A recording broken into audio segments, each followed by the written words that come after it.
C'est un duel de prétendants à l'Europe qui se tient à l'Alliance Riviera où Nice 7e affronte Saint-Etienne 6e, un point devant.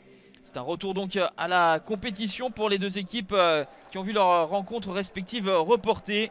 Patrick Vieira est privé de Mario Balotelli, blessé. Pour Jean-Louis Gasset, c'est une cascade d'absents. Kazri et Cabella sont suspendus. Debuchy, Gabriel Silva, Subotic et Amouma sont blessés. Retour de Loïc Perrin et de Poloma dans le 11.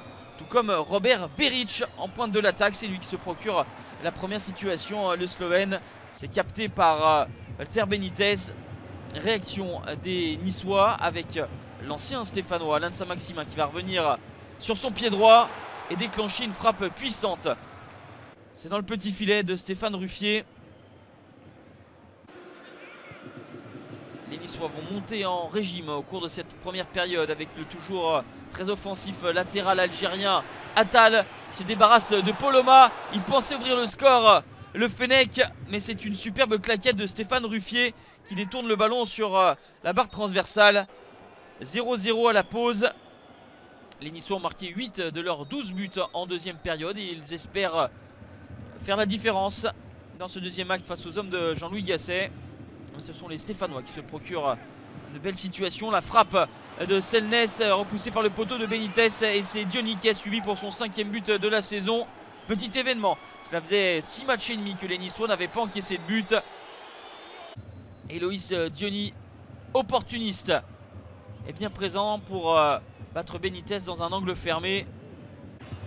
Les Stéphanois qui insiste avec ce ballon à destination de Robert Beric qui est déséquilibré par Christophe Herel. À la 58e minute, les Niçois se retrouvent à 10 contre 11.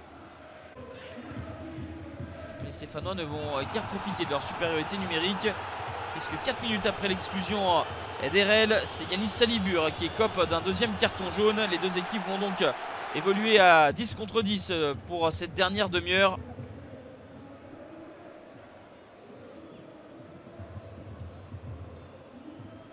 Voici les deux fautes de Yanis Salibur au cours de cette partie. Ennis qui repart de l'avant pour essayer d'égaliser avec la percussion d'Alain Saint-Maximin qui s'écoule dans la surface de réparation. Monsieur Léonard décide de désigner le point de pénalty.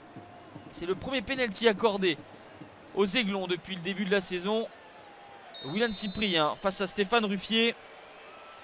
Contre-pied parfait. 3e but pour l'ancien Lensois Willian Cyprien. Et un but partout à 10 minutes de la fin. La plus grande joie des supporters azuréens. Saint-Etienne avait perdu ses 2 derniers déplacements à Lyon et à Bordeaux. Pour l'instant ils tiennent encore le point du match nul, mais les Niçois poussent avec ce ballon au retrait d'Attal pour Pierre Lesmelou qui rate incroyablement le but vide de Stéphane Ruffier. C'était véritablement une balle de 2-1 pour les joueurs de Patrick Vieira. On va en rester là, un partout. Nice a réussi à revenir et étire son invincibilité à 7 matchs, mais enchaîne tout de même un 3e nul consécutif. Saint-Etienne amoindri, ramène un bon point à l'extérieur.